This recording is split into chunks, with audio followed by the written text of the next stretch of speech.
o governo federal é quem passa a mão também na cabeça das facções. O governo federal facilita a vida dos faccionados. O governo federal não faz a sua parte.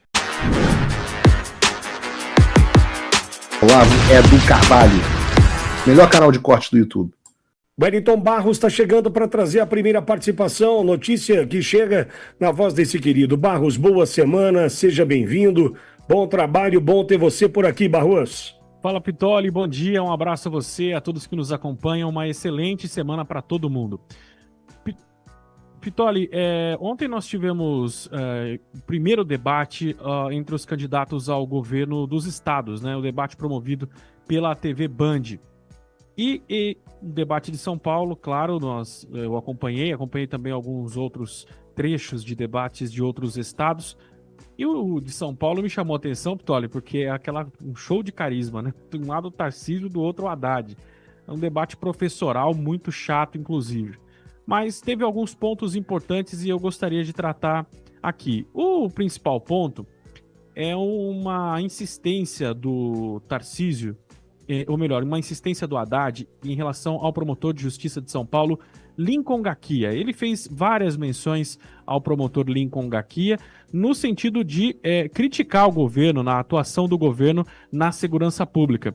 Por várias vezes ele fez essa atuação, dando a entender, inclusive, Pitoli, que o promotor teria orientado o próprio candidato a algumas respostas relativas à segurança pública. Isso chamou bastante atenção, inclusive, nas redes sociais, porque o promotor Lincoln Gaquia, a gente sabe e tem falado bastante dele nos últimos meses, tem feito um trabalho importante de combate ao crime, e é aquele promotor que, inclusive, tem uma segurança reforçada por parte da polícia, teve que trabalhar, inclusive, com os seus familiares ali, uma proteção, porque foi jurado de morte pelo crime organizado. E o Haddad parecia ter ali umas perguntas ou algumas informações meio que citadas aí pelo promotor. Ele cita a várias partes do debate o Ministério Público de São Paulo e também o promotor Lincoln Gaquia, na intenção de mostrar que o Tarcísio não teria, de fato, trabalhado pela segurança pública. Ele fez algumas críticas também ao Guilherme Derrite, que é o ex-secretário de Segurança, agora candidato ao Senado por São Paulo, e o Tarcísio rebateu com algumas informações técnicas. Agora, o que chama atenção, Pitoli, por que eu falei que é um tom de debate muito morno?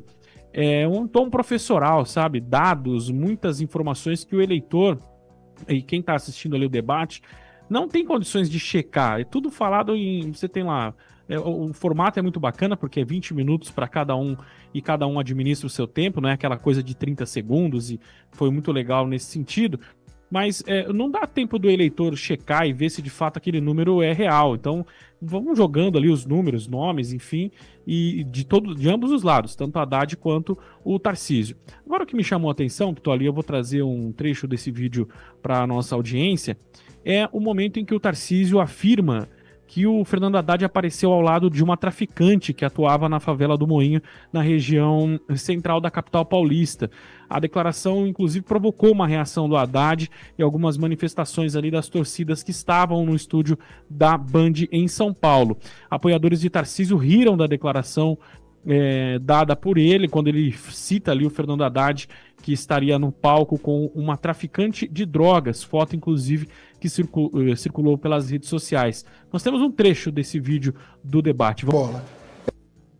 Bom, Pitoli, esse foi o trecho aqui do debate em São Paulo, o mais assim acalorado entre ali os candidatos. Depois teve algumas trocas de farpas, e o que chamou atenção também nesse debate foi as citações feitas por ambos os candidatos aos seus presidenciáveis, né? O Tarcísio falou muito pouco, na verdade ele nem falou do Flávio Bolsonaro, ele cita o ex-presidente Jair Bolsonaro quando o Haddad o provoca. O Haddad diz o seguinte, faz algumas menções ao governo de Jair Bolsonaro, e o Tarcísio diz, esquece o Bolsonaro, você não está disputando eleição contra o Bolsonaro, essa eleição foi em 2018. E aí o Haddad pergunta, mas você tem vergonha do Bolsonaro, Tarcísio? E aí ele responde que não, que o Bolsonaro abriu muitas portas para ele, que ele é grato, a gratidão não prescreve, fez uma fala sobre o ex-presidente Jair Bolsonaro. Agora, ele não cita o Flávio Bolsonaro em nenhum momento do debate, O Haddad, por outro lado, sempre faz menções ao governo Lula e tenta trazer para ele aquilo que ele entende como benefícios do governo, como coisas boas do governo Lula realizadas ao longo dos últimos anos. E aí a questão do imposto de renda, né, dos R$ 5.000 de isenção para quem recebe até R$ 5.000, isenção de pagar imposto de renda e alguns outros programas do governo federal que ele tenta colocar na sua imagem como sendo algo feito por ele.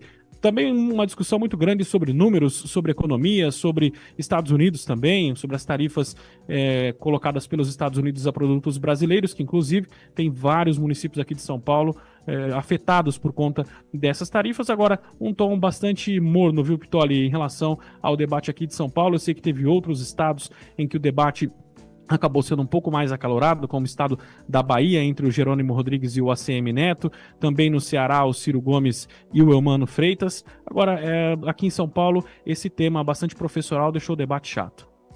Eu concordo, do que eu vi, penso da mesma forma, muito chato. Agora, essa história dos números, Barros, eu aprendi ao longo do tempo que você não poder conflitar, comparar e realmente atestar que os números refletem a realidade, fortalece quem traz a informação, né? São 704 quadras sem asfalto em Bauru, precisamos asfaltar todas as quadras. Como é que você vai contar? Né? Por exemplo, em Bauru tem um fenômeno bastante curioso, já vou para o assunto central. Existem quadras, ruas de terra em Bauru, que estão na prefeitura catalogadas como ruas asfaltadas. Então, quer dizer, não dá nem para checar se é verdade na própria prefeitura e o filho da mãe vai lá e mente. Né? Isso nós vivemos na eleição de 2008, quando foi eleito Rodrigo Agostinho, que foi até agora presidente do IBAMA, o pior prefeito que a minha cidade já viu. Então, quer dizer, mentira faz parte do dia a dia dessa turma, né? Agora, eu vou conversar com o Olavo sobre essa questão da segurança pública. Olavo, Haddad, ele ataca Tarcísio, ataca Derrite, e eu entendo o seguinte, e queria te ouvir nesse sentido. De fato, a segurança pública em São Paulo não percebeu nenhuma melhora. De fato, não percebemos. Olavo, quem anda pelas ruas de Bauru anda sob risco. Quem anda em São Paulo anda sob risco. Sob risco, por exemplo, às 2h, luz do sol, numa avenida como Brigadeiro Faria Lima, o centro financeiro do Brasil hoje, e a pessoa tem medo de mexer no celular. Então não dá para dizer que está tudo bem, correto? Só que eu entendo, e aí que é importante a gente tratar do governo federal, o governo federal é quem passa a mão também na cabeça das facções, o governo federal facilita a vida dos faccionados, o governo federal não faz a sua parte. Entendo que o governo do estado tem muito por fazer, entendo mesmo.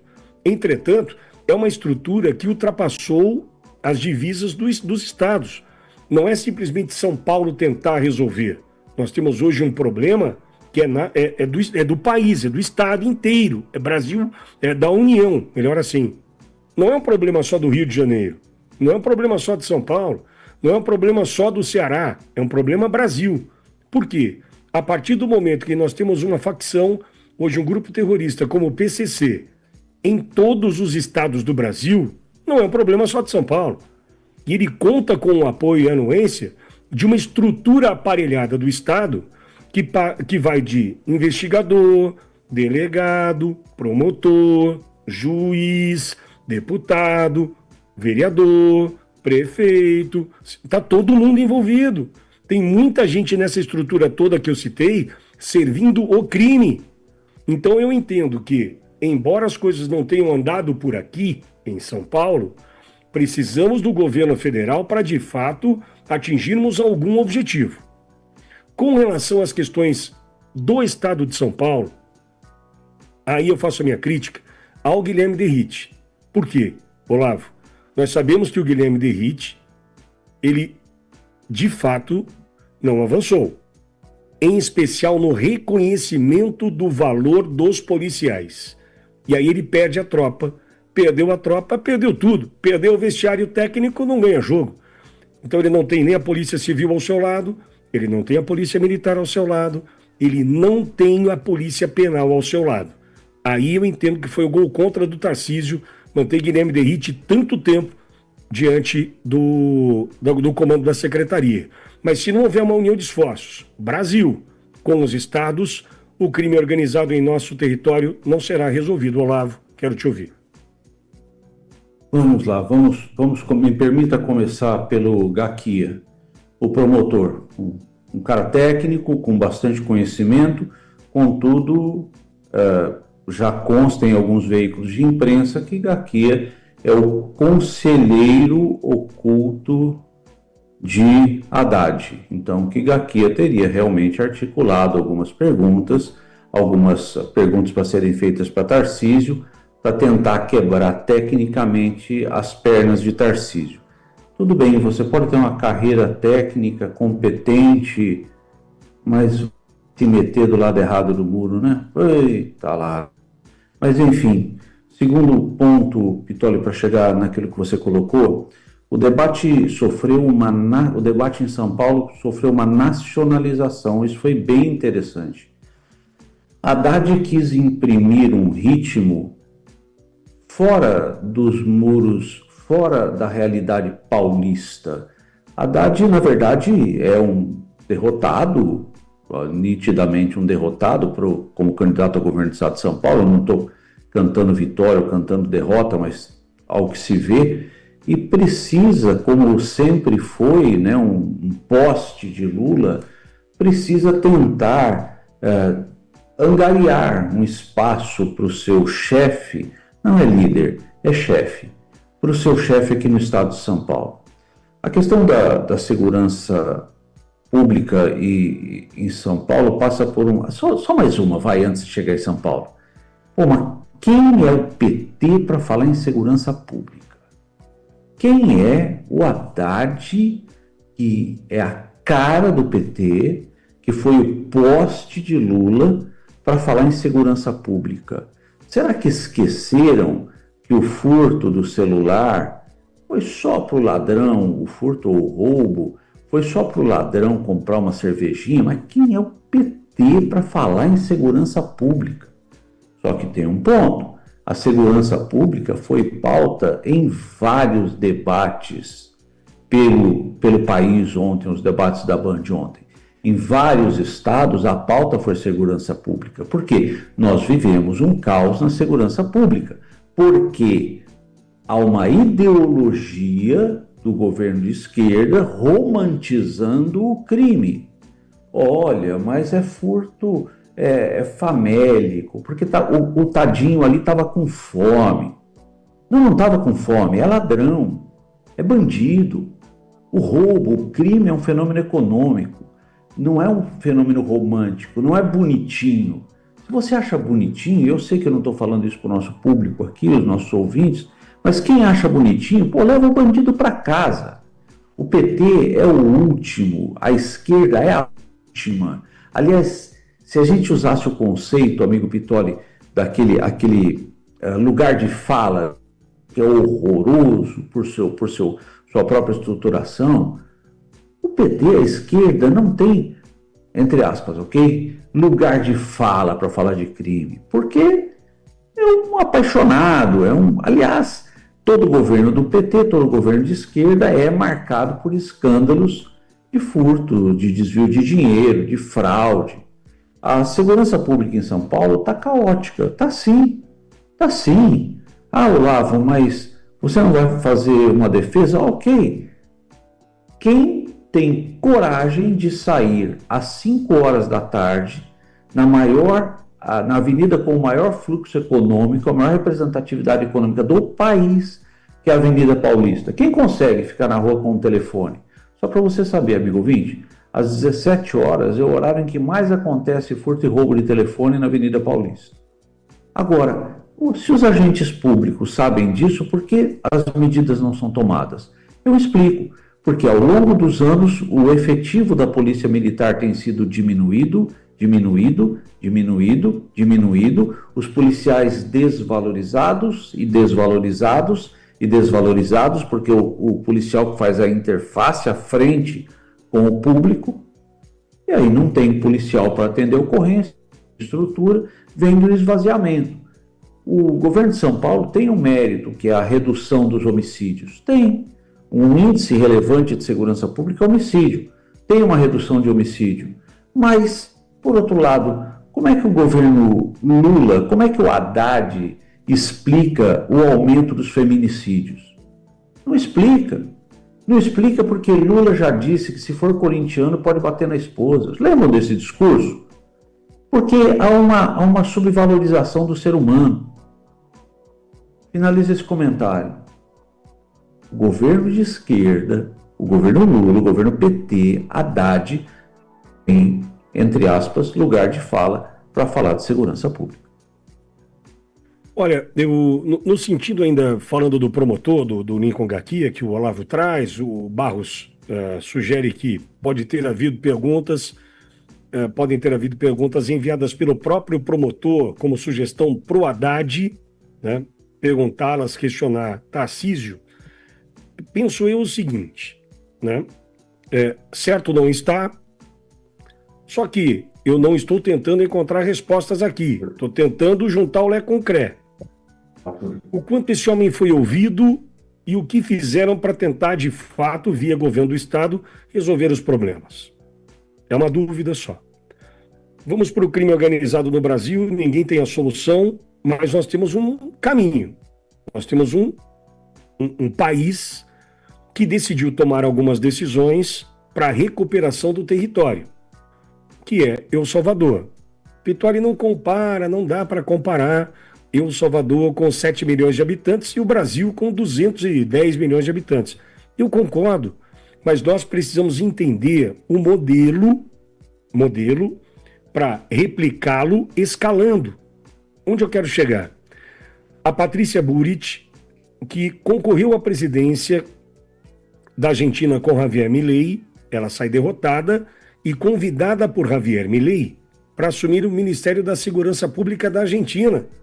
A primeira coisa que ela fez foi ir até São Salvador, capital salvadorenha, para ouvir Gustavo Vidia Torro, ministro da Segurança Pública de Bukele, e já leva para a Argentina para tentar implantar ali o mesmo modelo, ou seja, a Argentina com quase 50 milhões de habitantes foi buscar referência num país de 7 milhões, ou seja, nós podemos buscar a replicação do modelo, que é de reconquista de território, porque o que nós perdemos foi o espaço no território. Eles apontam hoje que no Brasil 25%, né, de todo o território nacional já esteja nas mãos do crime. Ok, 25% significa 1/4 do território, em especial em centros urbanos, ou seja, eu posso imaginar que 25% da população ou mais, devido à aglomeração, já esteja sob o comando do crime no Brasil. E tá tudo bem? É isso mesmo? Se a gente olhar pela buquelização, que é um termo que estão usando, né, que é o termo do Nayib Bukele, presidente de El Salvador, onde eu tive a honra de estar presente para a posse do seu segundo mandato, ali maio, junho de 2024. Se a gente olhar nesse sentido, Bukele vai no topo da pirâmide, Bukele vai na Suprema Corte e destitui os 5 ministros da Suprema Corte salvadorenha, porque ele entendeu que era dali que partia a guarida, a proteção para tudo que nós enfrentamos, que eles enfrentavam em El Salvador. Dali, da Suprema Corte salvadorenha, partia então o modelo de proteção para o crime em El Salvador. Se a gente entender o que está acontecendo em El Salvador hoje, na reconquista do território, transformando o país mais violento do mundo, no país mais seguro do mundo, eu não posso dizer que Bukele errou. Longe de mim. Pelo contrário, Bukele acertou. Bukele mostra o seguinte: esse é o caminho, porque as estruturas do poder estavam todas corrompidas. E aí, me perdoe, tem muita gente que torce o nariz, quando a gente cita o Antony Garotinho, e quando a gente cita o Antony Garotinho naquela fala sobre o sistema, ele diz para mim o seguinte: para sustentar o sistema conta com uma blindagem, que é a primeira camada de segurança do sistema, que vem das mais altas cortes do país. Ou seja, quando eu olho hoje para o crime no Brasil, eu não posso deixar de olhar para TJs, Tribunais de Justiça, eu não posso deixar de olhar para TRFs, os Tribunais Regionais Federais, eu não posso deixar de olhar para o STJ, o Superior Tribunal de Justiça, e não posso deixar de olhar para o Supremo Tribunal Federal. Porque quando a gente fala da Corte Suprema ou das altas cortes do Brasil, eu preciso olhar para todo mundo. Vamos lembrar o seguinte, um exemplo, uma desembargadora dias atrás tirou o Oruan da cadeia, e tirou o Oruan da cadeia justificando que não tinha tentativa de homicídio, lançando pedras contra policiais, pedras de até 1 quilo de peso, jogando contra os policiais. Não tinha tentativa de homicídio, e sim uma lesão corporal, tentando encontrar um caminho numa legislação falha, fraca, frouxa e próxima do crime, tentando encontrar um caminho para proteger o criminoso e não a sociedade. Poxa, mas daí eu entro no segundo nível de camada de proteção do sistema, apontado por Antony Garotinho, que é a questão dos legisladores do sistema. 350 legisladores, dos 594, 350 servem o sistema. E como eu sirvo o sistema? Eu sirvo criando leis que facilitam a vida de quem? Do criminoso hoje, que dominou o Brasil. Hoje o crime dominou o Brasil a ponto de empresas, CNPJs, CPFs, você, pessoa física, já entender que está tudo normal, tem que pagar o vigia noturno que passa com a motinha em frente à sua casa pitando, para tentar livrar você de eventuais invasões da sua casa, roubos e furtos de fios. Chegamos ao ponto de falar assim, está tudo bem. Não, não está tudo bem. Não está tudo bem. Eu não vou conseguir mencionar, talvez, assim, consigo, mas vamos lá. Carandiru, 92. A partir dali, já numa construção, eu vou entrar num caminho que pode não ser bom para mim, mas não tem problema. Vamos lá. Lembra que eu já disse, vou voltar um pouco atrás, perdoe, Olavo, a confusão. Lembra lá em 1982, eleições para governadores do estado? O Pitoli já falou disso. Eu preciso reiterar. São Paulo, por exemplo, elegeu Franco Monturo.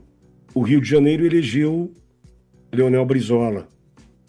E a partir daquele momento, a gente começa a perceber que o Estado começa a olhar mais para a facilitação do crime do que pela segurança da própria sociedade. E começa pelo ponto que o Olavo tratou. Qual é o ponto? Começa pelo desmonte da polícia. Começa pelo desmonte daqueles que cuidavam da sociedade, protegiam a sociedade. Diminuição de número de efetivo em todas as polícias, a questão da estrutura, a perseguição. Por exemplo, em São Paulo hoje, é admissível, põe na tua cabeça, vamos lá, pensa comigo, que um cidadão, ele se candidata ao posto de policial. Ele quer ser um soldado, ele quer ser um oficial, passando pelo Barro Branco, por exemplo, aqui em São Paulo, a Escola de Formação de Oficiais, da Polícia Militar. Esse cidadão, ele coloca, a partir de então, a sua vida à disposição do Estado. Esse cidadão, a partir desse momento, ele fala assim, eu quero defender o Estado. Só que o Estado não o protege. Onde eu quero chegar? Se um cidadão, um soldado, um cabo, um sargento, um tenente, dentro de uma viatura, numa perseguição policial, ele danificar o farol, a lanterna do carro, ele paga. Se ele tiver qualquer problema com relação, por exemplo, à contratação de advogado, ele contrata. Você acha que isso é justo? Ou você já entendeu que isso é um desmonte das forças de segurança para facilitar a vida do crime? É isso que nós estamos vivendo hoje no Brasil. É estrutural. Falar de segurança pública no Brasil não dá para fazer recorte e falar de Ceará, falar do Ceará, falar de São Paulo, falar do Rio, nós precisamos falar do Brasil. Só que no comando hoje do Brasil, tem um homem que tem dificuldade de entender e admitir que o PCC e o CV são grupos terroristas. Nós chegamos a esse ponto. Então, amigo, não é simplesmente assim, vamos aumentar o número de policiais. Isso não vai funcionar. Vamos pegar a Operação Escudo, que ontem até o Tarcísio mencionou na Baixada Santista e tal. Vai lá ver se mudou alguma coisa. Pode ter, inicialmente, paliativamente, mudado, trazido uma sensação de segurança com mais homens na rua, mais policiais na rua. Mas vai ver hoje, porque enxuga gelo. É um CPF cancelado de um bandido que é reposto na mesma hora, enquanto que um CPF cancelado de um policial não é reposto na mesma hora. Não é tratado da maneira que deve ser tratado o policial. Então, amigo, não é achando que operações vão resolver. Não, é uma estrutura, é o Estado disposto. Só que eu volto para terminar meu comentário, volto a Bukele. Bukele vai na Suprema Corte, destitui os 5 e começa a resolver o problema. Por quê? Ele entendia que não adiantava aqui na base eu tentar resolver. Aqui na base é enxugar gelo. Eu preciso ir lá em cima, entender quem está na Suprema Corte, quem está no STJ, quem está no TRF, quem está no TJ do Estado e começar a entender, ok, quem está no Ministério Público Federal e Estadual, nos estados, servindo ao crime, quem está na estrutura das polícias servindo ao crime, digo, dentro da polícia militar de cada estado. É simples, nós descobrimos dias atrás que quem comandava a segurança do Alexandre de Moraes, dentro da Secretaria de Segurança Pública de São Paulo, era alguém que tinha relação com o PCC. Esse era um coronel da Polícia Militar do Estado de São Paulo. Eu não posso canonizar em função do cargo. E os policiais civis? Quem são esses que estão envolvidos com o crime? Delegados, investigadores. Nós precisamos entender. Dentro da Polícia Federal, quem serviu Daniel Vorcaro? Quem serviu ao crime? Então perceba, é muito grande tratar disso. Qualquer debate hoje, independentemente do estado, que o cara entrar no debate e fala assim, precisamos aumentar o número de policiais e viaturas na rua, ele está mentindo para você. Porque essa é uma medida inicialmente de cara, olha que bom, vai melhorar. Não vai melhorar, porque não tem lei para prender o bandido. Não tem, a gente tem uma parcela dos juízes que estão entregues ao crime, dos promotores, dos investigadores, ou seja, o caminho está desenhado, o caminho está pavimentado para o crime no Brasil.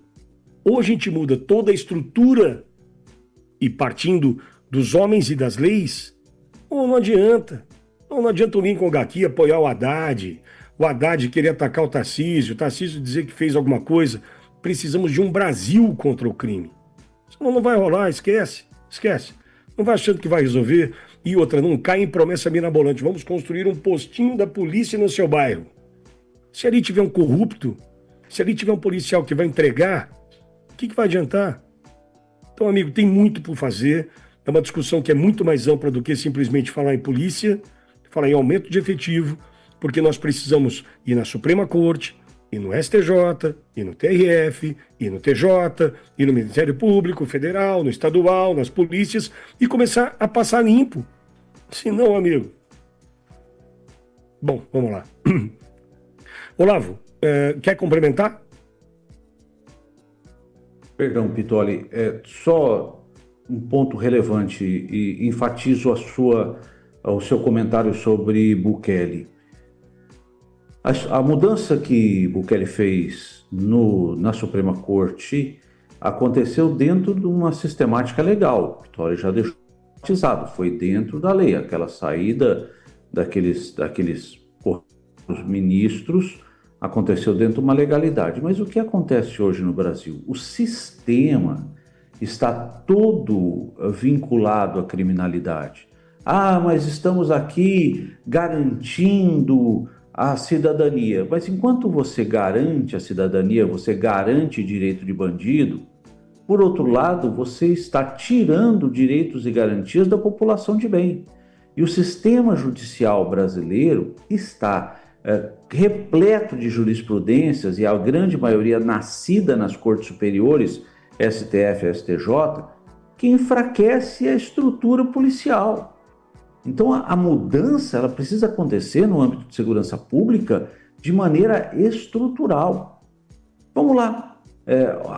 Agora, o policial, pela jurisprudência do STJ, o policial só pode entrar numa residência se tiver uma denúncia, por exemplo, de tráfico de drogas, se ele tiver elementos fáticos, robustos. Ele sabe que tem 50 quilos de droga naquela casa, mas ele não pode entrar. Porque se ele entrar, a prisão será anulada. O policial, pela jurisprudência, só para enfatizar o trabalho das cortes superiores, o policial que está patrulhando a rua e vê uma pessoa que muda de atitude ao olhar a viatura, não pode mais abordá-lo, porque precisa ter também uma fundada suspeita. O tirocínio policial acabou. Não pode, porque anula tudo. O que nós enxergamos, amigo ouvinte? O sistema fundado nos valores de esquerda, montou uma estrutura em que os honestos precisam se esconder atrás de concertina, atrás de alarme, atrás de grade. Os honestos não podem ter sua arma para autodefesa, porque a política de segurança pública é política para bandido. Está priorizando o bandido. E é bem simples, se priorizou o bandido, saiu da prioridade o cidadão. Enfatizo e concordo e deixo aqui minha concordância absoluta com a fala do Pittori. Polícia é um elemento importantíssimo da segurança pública, mas não é tudo. A política de segurança pública ela é multifacetada, mas, amigo ouvinte, para mudar isso no Brasil, precisa mudar essa cultura, né? Só falando sobre garantismo, Pittori, juro que acabo, garantismo, né? Então vamos garantir os direitos das pessoas, né? Garante o direito do bandido de ter 50 quilos de droga dentro de casa, que o policial não pode entrar, garante o bandido que está carregando 50 quilos de fio na sua mochila, mas não pode ser abordado, fio roubado, mas não pode ser abordado pelo policial. Garante o bandido, mas não garante a Bolsonaro o direito de estar com os filhos no Dia dos Pais. Perfeito, Olavo. E só um complemento. Desconfie da imprensa que demoniza a ação dos policiais. Desconfie, execre, cancele da sua vida. A imprensa que demoniza a ação dos policiais é a imprensa que está contra você. Você. E hoje, no Brasil, conseguimos uma inversão ao ponto de, se temos 25% dos territórios ocupados pelo crime, por exemplo, no Rio de Janeiro, falam em 100 mil criminosos no Rio de Janeiro, 100 mil criminosos no Rio de Janeiro, diante de uma população só na capital fluminense de 7 milhões de pessoas. Como é que 6 milhões e 900 mil se rendem de joelhos a 100 mil bandidos? Isso é porque o Estado não te protege, isso é porque a imprensa joga contra você, e é isso que nós precisamos encarar no Brasil. Ou a gente encara, quer ver só, Anderson Torres e Silvinei Vasquez. Anderson Torres, ministro da Justiça e Segurança Pública do presidente Bolsonaro por 1 ano e 11 meses. Silvinei Vasquez comandou a Polícia Rodoviária Federal. Você acha que eles estão presos hoje porque eles tentaram dar um golpe de Estado no Brasil? Ou é porque são os homens que mais prenderam criminosos e apreenderam drogas no tão curto espaço de tempo no Brasil? Vai lá, responde para você. Você acha que Anderson Torres e Silvinei Vasquez estão presos por quê? É o sistema usando das cortes superiores para se proteger. Entendeu? Acho que ficou claro, né? O presidente Bolsonaro era comandante dos dois. Era quem comandava os dois. Anderson Torres e Silvinei Vasquez. Ah, por isso que ele está preso? Você entendeu? O sistema usa das cortes superiores para se blindar. E é contra isso que a gente vai ter que lutar. Se entendeu o tamanho da luta, da batalha, da guerra que a gente tem pela frente? Você já conseguiu se encaixar num posto? É soldado? Está na trincheira? Está na estratégia? Onde você está? Porque o que a gente tem pela frente é uma guerra. É uma guerra. Só que Brasil eu quero para mim, para os meus filhos, para os meus netos. Pode parecer clichê, mas é o que eu tenho hoje. A ferramenta constitucional é a eleição. Ok. Pitori, mas não acredito nas urnas. Eu também não. E eles poderiam dar mais transparência para nós e não querem. Tudo bem. Só que ou eu vou até o fim, ou eu vou até o fim. É isso. O Trump voltou. Isso já deve ter tirado um peso das suas costas. Mas e o Brasil? O nosso país continua atolado e achar que só a vitória do Trump vai resolver tudo é ilusão. Nada vai mudar sozinho. E pode ter certeza de uma coisa: ficar xingando muito nas redes sociais não vai fazer diferença nenhuma. Você vai continuar esperando alguém fazer alguma coisa por você? Um político? Um salvador da pátria? Esquece. Se ninguém tomar uma atitude, nada acontece. Eu tô fazendo a minha parte. Eu parei a minha vida por isso. Mas, se você quer saber como pode ajudar sem precisar largar tudo, a resposta é simples: apoiando quem tá na linha de frente. Sem esse apoio, sem essa linha de suprimento, esse trabalho morre. Sem estrutura, ninguém avança. Então acessa www.paulofigueiredoshow.com/apoie e com $5 por mês você pode fazer parte disso. Se puder mais, eu recomendo, seja um patrono Gold e participe ativamente no grupo que me ajuda a pautar esse debate. O que vai definir o futuro é quem faz e não quem reclama. A escolha é sua.